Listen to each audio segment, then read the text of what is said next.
After more than half a lifetime of waiting, Charles finally ascended the throne at an age when power should have come with stability, maturity, and absolute control. Yet what is unfolding behind the thick stone walls of Buckingham Palace tells a very different story. This is not the steadiness of a seasoned monarch, but a series of fractures growing so visible that they can no longer be concealed. According to sources we have accessed, a closed-door meeting between the king and the royal council ended in an atmosphere heavier than anything seen before. There were no formalities, no diplomatic smiles, only a long, suffocating silence, followed by a single sentence spoken by Charles himself. "It's all over." A statement that appeared simple on the surface, yet instantly pushed the entire palace apparatus into information lockdown. Immediately after that meeting, senior aides were instructed not to speak. The king's schedule was quietly adjusted. Internal communication channels were tightened, and most concerning of all, not a single official explanation was offered, even as speculation began spreading faster than any formal statement could. The question now is not merely what the king said inside that room, but why one sentence was enough to trigger fears of a power crisis, internal fracture, or even the possibility of abdication. Has an irreversible decision already been made? Or is this the first visible sign that Charles's reign is entering a period of instability far earlier than the royal household ever anticipated? In today's video, we will trace every detail behind that closed-door meeting to understand why, in the span of a single evening, the future of the British monarchy suddenly became so fragile. It was just after midday when the king's private meeting with the royal council ended abruptly. The double oak doors creaked open, and in a breathless silence, Charles stepped into the corridor. Gone was the usual royal air of stoicism, his eyes red, his face ghostly, his lips quivering, and aides rushed toward him. According to staff nearby, he uttered just 3 words that sent shivers through every corridor of Buckingham Palace. "It's over." It wasn't immediately clear what he meant, but the weight of the phrase crushed all assumptions. This wasn't simply exhaustion. This was collapse. Behind those closed doors, something devastating had occurred. Within minutes, palace security locked down all council-related documents. Access was revoked. Senior aides were ordered to remain silent. Whatever had transpired wasn't just confidential. It was dangerous. By late afternoon, rumors were already crawling through the palace walls like ivy through stone. Some whispered of abdication, a voluntary surrender of the throne. Others suggested something darker, a royal family implosion so severe even Charles couldn't contain it. A sense of dread rippled through the palace staff, many of whom had served both monarch and mother. The comparison was impossible to ignore. Queen Elizabeth had never shown such visible vulnerability, and for Charles, always seen as emotionally distant, to publicly break down meant the palace was no longer in control of its own narrative. Senior royals were noticeably absent in the hours that followed. There was no immediate statement, no emergency appearance from William or Camilla. Instead, the silence became deafening. Staff reported seeing senior advisors hurrying between chambers, their faces drawn and their voices lowered. Others noticed blacked-out cars leaving the palace at unusual intervals, heading toward undisclosed destinations. In the absence of answers, speculation took root. Had someone inside the family turned against Charles? Had political forces pressed too hard behind the scenes? Or had the king simply reached the edge of what he could carry? But one thing was certain. This was not a moment destined to pass quietly. It marked a turning point, an unraveling of power woven into generations of royal stability. The man who had waited a lifetime to wear the crown now seemed crushed by its weight. And as palace staff stared at the now closed council room doors, all they could ask was what had happened inside to break a monarch so thoroughly. But to understand what brought the king to such a breaking point, we must first return to the hours leading up to the fateful council and uncover what he faced behind those sealed doors. Inside the council room, tensions exploded. A confidential dossier was laid before the king. Its contents were said to contain betrayals, financial disclosures, and devastating family letters. As arguments erupted and alliances shattered, Charles was forced to confront a truth that had long been buried beneath royal protocol. The morning had begun in silence, with council members arriving under a heavy veil of secrecy. No press briefings, no formal introductions, just sealed folders, exchanged glances, and a sense of unease that thickened by the minute. Minutes before the meeting began, a document unmarked and carried by a senior advisor was handed directly to Charles. What followed was not debate, but detonation. The king, upon scanning the first few pages, reportedly went pale. Sources inside claimed the dossier revealed not only internal dissent, but exposed fractures in the monarchy's very foundation. Private letters between family members, financial inconsistencies, a list of names, trusted allies who had allegedly turned their backs on the king without his knowledge. The room quickly descended into a war of words. Senior council members, including high-ranking royals, clashed over the contents. Succession was no longer a matter of tradition. It had become a weapon.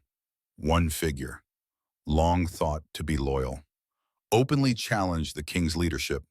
Their voice, cold and cutting, accused Charles of steering the monarchy toward irrelevance. That moment, those precise words cut deeper than any betrayal on paper. The phrase irreversible loss of control echoed through the room, and for Charles, a man who had waited his entire life for the crown, the realization was unbearable. He raised his voice, an unthinkable act for a monarch known for restraint. Aides rushed in, stunned by the sight. Some tried to calm him. Others simply stood in disbelief. Then came the whispers that a vote of no confidence among royal trustees had been discussed, that this wasn't just a confrontation, it was a coup dressed in decorum. Advisors, once silenced by loyalty, began to murmur about lines being crossed, about the crown no longer being untouchable. The king's inner circle had become his battlefield, and the very council that was meant to safeguard the monarchy had become its greatest threat. Charles, overwhelmed by the layers of betrayal, stormed out before the meeting could be formally concluded. His final glance over his shoulder wasn't defiance, it was grief. Outside the council room, the weight of that meeting didn't stay contained. It seeped into the palace walls, spreading panic, confusion, and an overwhelming sense of uncertainty. For the first time, the staff didn't know who was truly in charge. And yet, among the case, yes, one thing was clear. As Charles stormed from the room, broken and shaken, one question echoed across the palace walls. What exactly had triggered the king to believe it was over? Buried deep within the king's red box that morning was a dossier, unsigned, unmarked, and devastating. Allegedly compiled by a senior insider, it exposed a power struggle that had been growing for months. And at the heart of it, a betrayal Charles never saw coming from someone he trusted most. The morning silence was misleading. While the palace stirred with routine, behind closed doors, a storm was about to break. As Charles sat alone with the familiar red dispatch box, what he found inside was neither a briefing nor a ceremonial update. It was a warning, a thick dossier with no seal, no crest, and no indication of who had compiled it. But its contents, according to those who later glimpsed its pages, would turn Buckingham Palace upside down. It began with a detailed breakdown of financial discrepancies tied to one of the royal consort's charitable endeavors. Sums redirected, funds unaccounted for, and donations never reaching their intended beneficiaries. What appeared to be a minor financial anomaly soon revealed itself to be the tip of a dark and deliberate manipulation.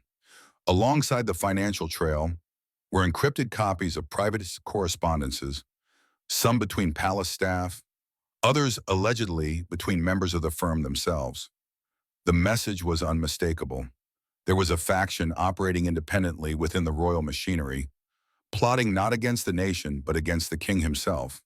The phrase post-Charles plan appeared multiple times, suggesting preparations had already begun to transition authority away from the monarch despite his continued reign.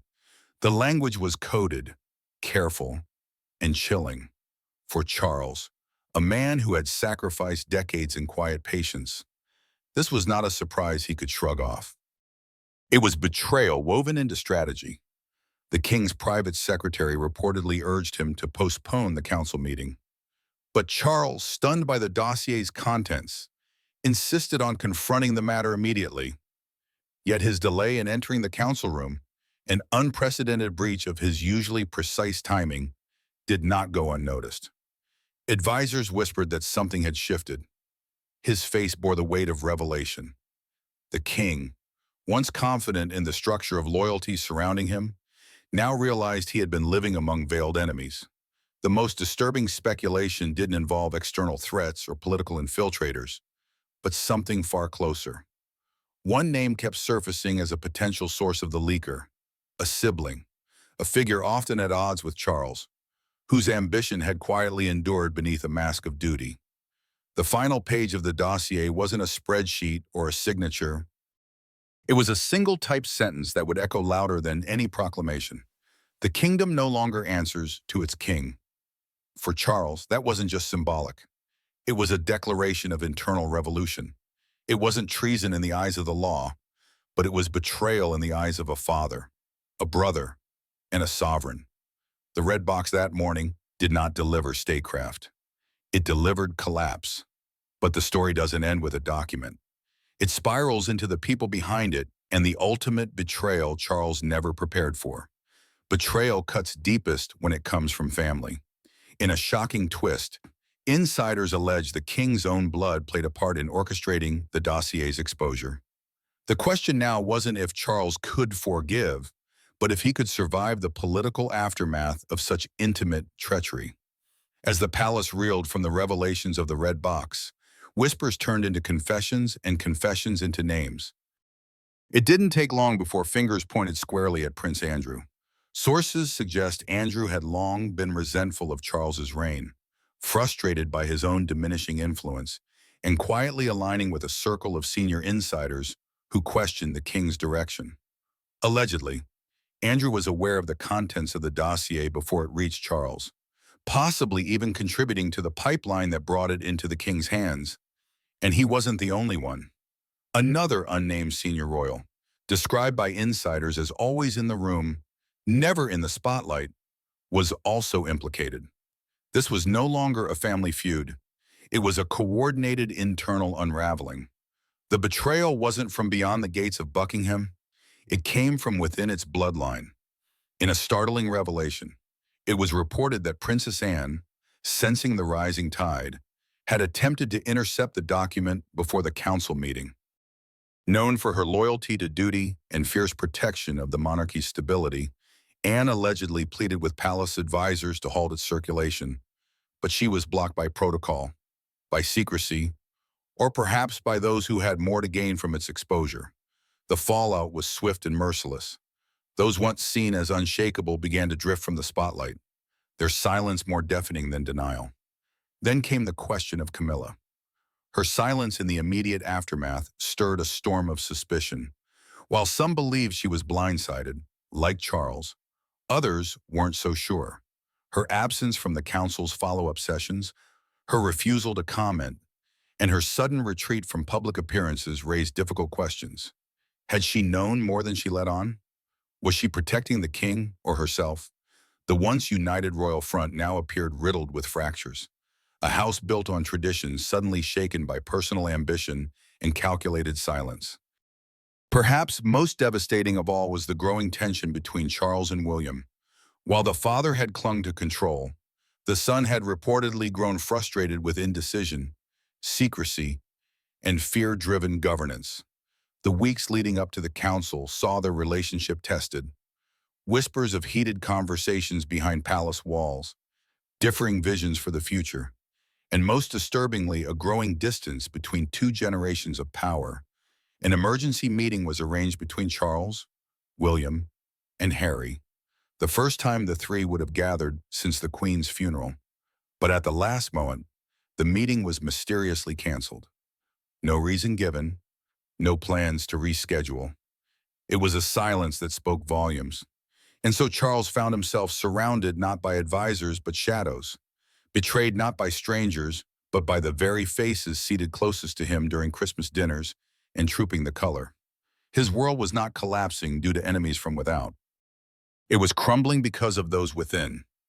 Yet even betrayal could not prepare Charles for the next revelation, one that would strike at the very heart of his reign. Just hours before the council room collapse, a sealed letter from Parliament arrived at Buckingham Palace. It was not a request. It was an ultimatum. Behind the language of protocol was a clear message: relinquish control or face public inquiry. For Charles, it was the final humiliation. The letter arrived under discreet cover, addressed to the king, but sourced directly from the upper echelons of Parliament. While the public remained unaware, behind the scenes, the message was unmistakable.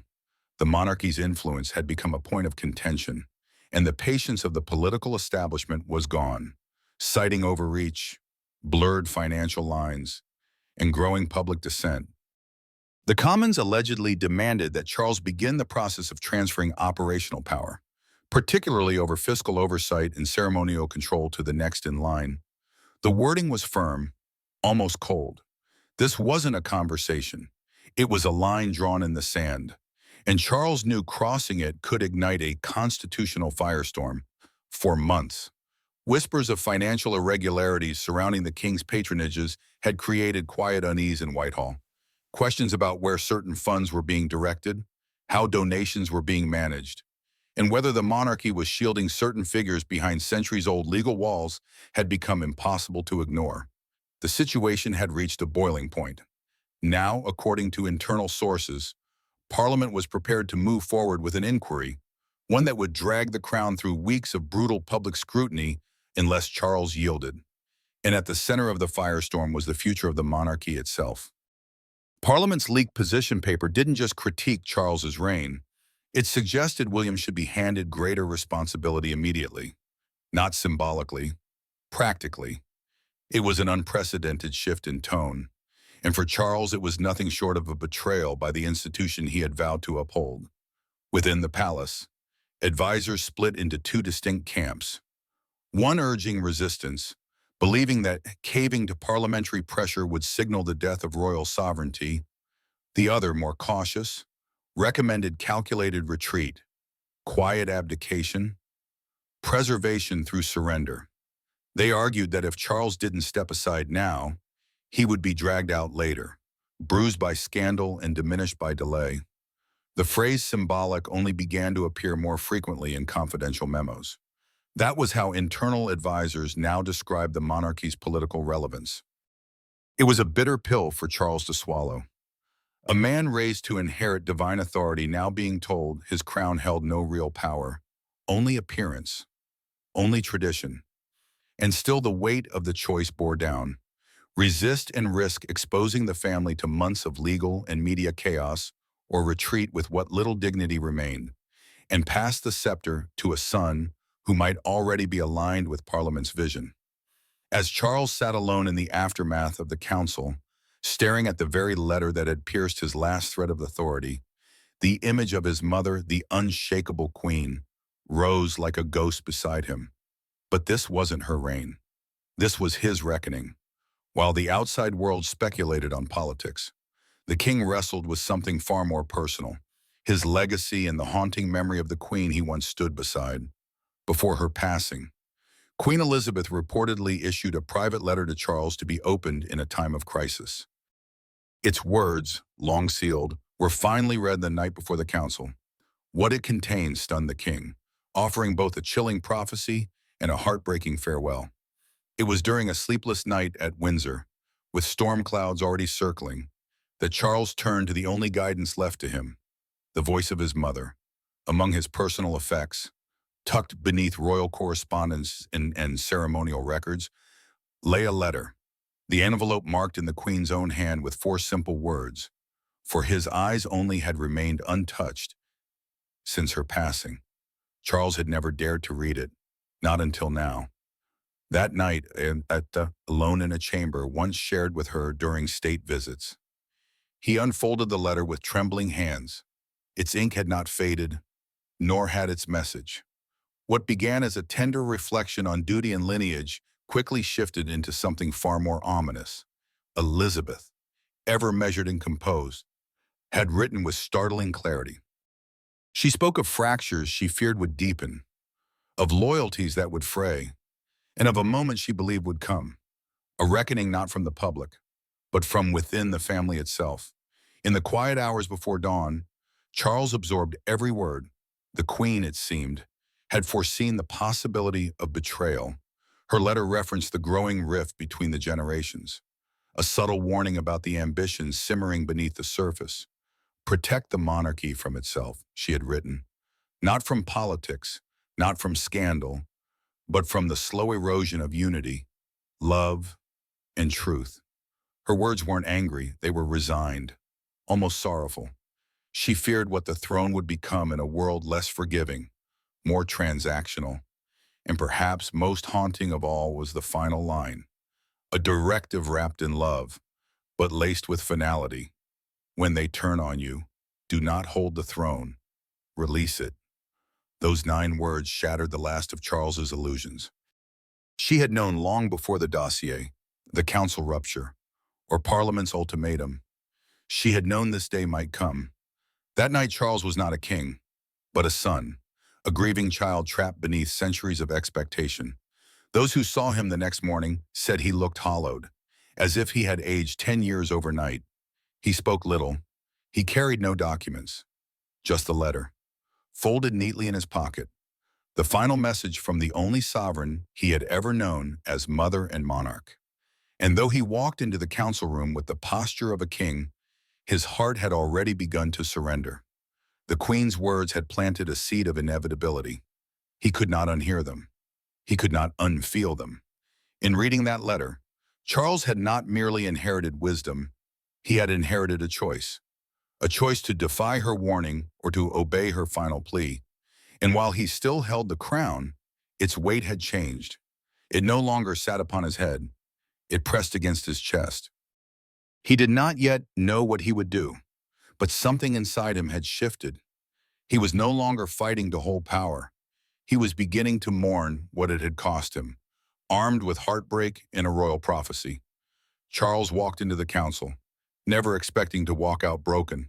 As Charles wept and the council crumbled, 2 figures remained eerily composed. Camilla, silent and cold, and William watching closely, already stepping into shadows of power. Was this the moment the transition truly began? Or was a deeper power play unfolding behind royal smiles? While the palace spiraled into confusion, Camilla's absence became louder than any royal statement. She did not appear at the emergency family meeting. She made no effort to publicly support her husband in the aftermath of the council. Sources close to the royal household revealed a chilling truth. Camilla had told aides in private that she no longer believed Charles could weather the storm. It wasn't cruelty, it was calculation. Those who stood beside Charles now risked sinking with him, and Camilla, ever strategic, may have chosen self-preservation over sentiment behind closed doors. Her refusal to attend key crisis talks sent a clear message. She was stepping back, distancing herself from the fallout before it consumed them both. And while the Queen consort receded, William advanced. Within hours of the council room eruption, he was seen holding closed-door meetings with senior advisors, men and women once loyal only to Charles. The air was not consoling. He was coordinating. According to palace insiders, a private briefing was arranged between William and select members of Parliament, the very same members who had authored the ultimatum Charles received. There was no official record of the meeting, no photos, but its impact was immediate. Government insiders began referring to William not as the Prince of Wales, but as the future steward. Subtle language, dangerous implications. Even Catherine's role was shifting. In recent weeks, she had quietly begun appearing in matters of state previously handled exclusively by Charles, signing off on charitable directives, representing the crown in sensitive diplomatic discussions. Her presence wasn't decorative, it was directional. She moved with intention, and while the world watched her grace, those within the institution noticed her influence. The couple had become a unit of ascendancy, rising not with force, but with inevitability. A quiet current building beneath the turbulence above. All of it pointed to what royal watchers began calling the silent coronation, a phrase whispered in elite circles to describe a monarch's informal transfer of power without fanfare, without abdication, and without resistance. It was the idea that Charles, though technically king, was already ceding his throne one decision at a time, each appearance skipped, each silence maintained, each duty passed down. The monarchy was shifting under the weight of its own secrets, and William was no longer waiting to be crowned. He was already commanding. But even as power seemed to pass from father to son, there remained a lingering question. Had Charles truly surrendered, or was he simply silent before the storm? For every whisper of William's rise, there was a tension in the air, a feeling that the story had not yet settled. Because, while many had begun to write Charles off, they underestimated one thing, the resilience of a man backed into a corner. But just as the crown seemed to tilt toward William, an unexpected twist disrupted everything. Charles wasn't finished yet. Everyone assumed the king would step aside, but instead he issued a shocking decree, one that turned the tides and silenced even his most vocal critics. With nothing left to lose, Charles played his final card and stunned the monarchy into silence. When the dust from the council fallout had barely settled, Charles struck. No forewarning, no consultations, just a stark, unambiguous royal command. Multiple senior members of the royal council were to be suspended effective immediately, their influence revoked, their access revoked, their silence expected. The order signed by the king himself landed like a thunderclap within the palace and parliament alike. Those who had whispered of Charles's weakness were now forced to reconsider. This wasn't a man retreating from power. This was a monarch reminding them who still wore the crown. The names of those commanded were not released publicly, but insiders claimed at least one of them had played a central role in the dossier circulation. Another was rumored to have participated in secret meetings with William. Charles's response wasn't symbolic. It was surgical. But the real bombshell came in the form of a public address that never saw the light of day. Palace staff confirmed a full video message had been recorded. The footage, sources say, showed Charles speaking candidly for nearly 12 minutes, acknowledging the pressure he faced, the betrayals he had endured, and the existential crossroads now confronting the monarchy. There was a moment, they say, where his voice faltered when he reportedly admitted the crown could no longer survive on tradition alone. And then came the most haunting line, a warning to those inside the firm. Do not mistake patience for absence, he allegedly said, and do not mistake silence for surrender.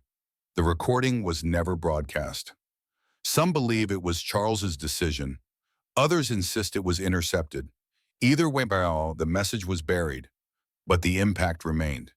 In a move that surprised even his most seasoned advisors, Charles summoned every royal heir, active and dormant, to an emergency summit at Balmoral, not for ceremony, not for tradition, but for reckoning. There, in the shadow of the monarchy's ancestral fortress, the king intended to settle unfinished business. Rumors swirled that he would confront William directly, not in anger, but in clarity. He was no longer clinging to the throne out of ego. He was protecting it from chaos. He reportedly handed over several symbolic artifacts in private, family items with generational significance, a signal that succession was coming, but not yet, not this way. Those closest to Charles described his demeanor in those days as almost unrecognizable. The man once battered by emotion was now unnervingly composed. An internal memo described him as calm, absolute, resolute. He wasn't bluffing. He wasn't pleading. He was executing a strategy shaped not by tradition, but survival. And as talk of abdication faded into whispers, a new phrase began surfacing within palace walls. Twilight monarchy, a reign not ended but evolved, a sovereign not gone but distant, present in spirit, absent in function. It was Charles's way of stepping back without falling. Still, even this carefully calculated pivot could not protect him from the swell of speculation building beyond the gates. For while he had reclaimed the palace, the public had begun to ask new questions no royal decree could silence. Yet even as the king attempted to reclaim dignity, the shadows of public speculation could no longer be contained. In the weeks that followed, Charles remained unseen. No formal abdication, no public appearances, only silence. For the first time in British history, the monarchy stood in eerie limbo, its leader neither present nor gone. And the people asked, was this the end of the second Elizabethan legacy or the birth of something entirely new? Charles's retreat to Sandringham was swift and absolute. The press was locked out. Aides were instructed to maintain total discretion, and communications from the estate ceased entirely. Not even trusted advisors were granted access without layers of clearance. The palace issued no formal statements. There was no footage of him walking the grounds, no images of handwritten letters or emotional tributes.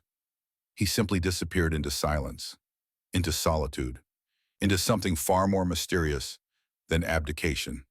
The man who once commanded the throne now haunted its shadow, his absence becoming louder than his presence had ever been. Meanwhile, the monarchy appeared to function without him. William and Catherine emerged as the face of the firm, their public duties multiplying at a pace that raised more than a few eyebrows. Foreign diplomats were greeted not by the king, but by the prince.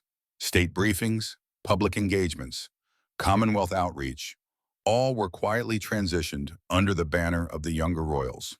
Catherine, composed and commanding, took on roles once reserved for reigning queens. It felt seamless, but that seamlessness only deepened the disquiet because beneath the polished veneer, one truth stood glaring. Charles had not abdicated, not officially, not legally. The king, by law, still reigned. And yet, the realm was now moving as if he didn't exist. This strange contradiction, power held but not exercised, sparked a firestorm of public opinion. For some, it was an act of quiet dignity, a monarch choosing silence over spectacle.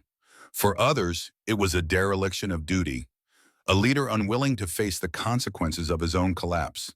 Across newspapers, social media, and public squares, the term royal ghost reign caught fire, a chilling description of a king who hovered over the nation without ruling it. And from within government quarters came murmurs of a reckoning, a growing call to clarify succession law, to reform the constitutional ambiguity that allowed a monarch to vanish without accountability. Legal scholars debated whether a monarch could be compelled to abdicate while parliament leaders, emboldened by the recent crisis, whispered about codifying procedures for monarchical withdrawal. For the first time in generations, the British public began to question not just the man, but the institution. And through it all, one phrase endured, a sentence whispered in the hallways of Buckingham, a fragment that had stunned the world and now echoed like a curse. He said, "It's over." It no longer felt like a resignation. It felt like a prophecy. The monarchy was not dead, but it was changing irrevocably. And no matter how many titles were passed, how many crowns shined in the sunlight, the silence left by Charles would remain etched in the heart of history. As silence blankets the throne and the future hangs by a thread, one thing is certain: royalty will never be the same again. Whatever the truth behind that closed-door meeting may be, it is clear that the British royal family is standing at a moment when every decision carries historical weight, when a king, for the first time, utters words that signal an ending.